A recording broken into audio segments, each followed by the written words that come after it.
کیا مظاہر ٹرکن والا اور جسٹس اعجاز الاحسن کے بعد جسٹس منیب اختر بھی استعفیٰ دینے والا ہے؟ ناظرین، گزشتہ روز کی جسٹس اعجاز الاحسن کے استعفے کی خبریں موصول ہونے کے بعد میڈیا اور سوشل میڈیا پر نئی بحث چھڑ چکی ہے کہ آخر اسی سال اکتوبر کے ماہ میں، یعنی تقریباً 10 ماہ بعد چیف جسٹس کے عہدے پر فائز ہونے والے جسٹس اعجاز الاحسن کو یہ استعفیٰ کیوں دینا پڑا، اور اس استعفے کے پیچھے آخر ایسی کیا محرکات تھیں جس وجہ سے جسٹس اعجاز الاحسن فیلڈ چھوڑ کر بھاگنے لگے۔ ناظرین، اس حوالے سے یہ بھی کہا جا رہا ہے کہ اس کرپٹ جج کو بھی مظاہر نقوی کی طرح اپنا انجام نظر آ رہا تھا۔ اس حوالے سے اسلام آباد انسائیڈر کے خصوصی ذرائع کی جانب سے یہ دعویٰ بھی سامنے آیا ہے کہ ایک سینئر وکیل کے ذریعے جسٹس اعجاز الاحسن کے خلاف بھی ریفرنس تیار کیا جا رہا تھا، اور ان کو اس بارے میں پہلے ہی پتہ چل گیا تھا کہ وہ اس میں سرخرو نہیں ہو سکیں گے، اور ان کو کسی بھی قسم کا کوئی غیر قانونی ریلیف بھی نہیں دیا جائے گا، اور اس کے خلاف کانسٹیٹیوشن 1 ایونیو میں غیر قانونی اپارٹمنٹ لینے کے کیس میں ناقابل تردید ثبوت بھی موجود تھے،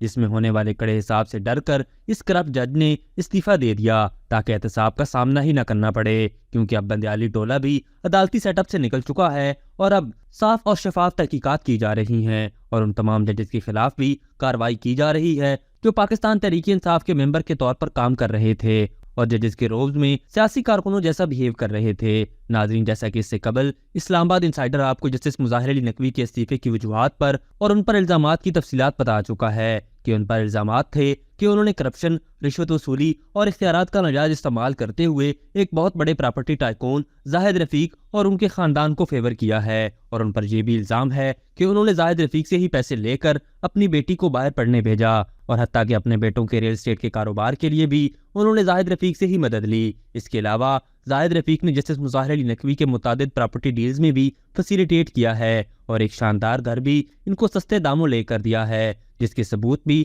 عنقریب سامنے آنے والے ہیں۔ ناظرین، اب ایسا لگ رہا ہے کہ جتنا بھی ججز کا ٹولہ جو ہمیشہ عمران خان کے لیے کام کرتا تھا، چاہے وہ ثاقب نثار سے لے کر آج جسٹس اعجاز الاحسن تک معاملات پہنچ چکے ہیں، سبھی کے خلاف کارروائیاں کی جا رہی ہیں، اور ان میں کئیوں کو تو ان کے منطقی انجام پر بھی پہنچا دیا گیا ہے۔ اس کے علاوہ پچھلی اسٹیبلشمنٹ یعنی جنرل فیض کے لیے کام کرنے والا یہ ٹولہ اور عمران خان کو اقتدار میں لانے والا یہ ٹولہ ابھی تک عدالتی معاملات میں اثر انداز ہونے کی کوشش کر رہا ہے، مگر اب ایسا ہوگا نہیں، کیونکہ اب سپریم کورٹ آف پاکستان اور چیف جسٹس قاضی فائزہ کی جانب سے ان سب کا آہستہ آہستہ صفایا کیا جا رہا ہے۔ ابھی تک کے لیے صرف اتنا ہی۔ مزید دلچسپ اور تازہ ترین خبروں سے آگاہ رہنے کے لیے ہمارے چینل اسلام آباد انسائیڈر کو سبسکرائب کرنا مت بھولیے، اور اگر ہماری یہ ویڈیو آپ کو اچھی لگی ہے تو اسے لائک کر دیں اور اپنی قیمتی رائے کا اظہار نیچے دیے گئے کمنٹ سیکشن میں ضرور کریں۔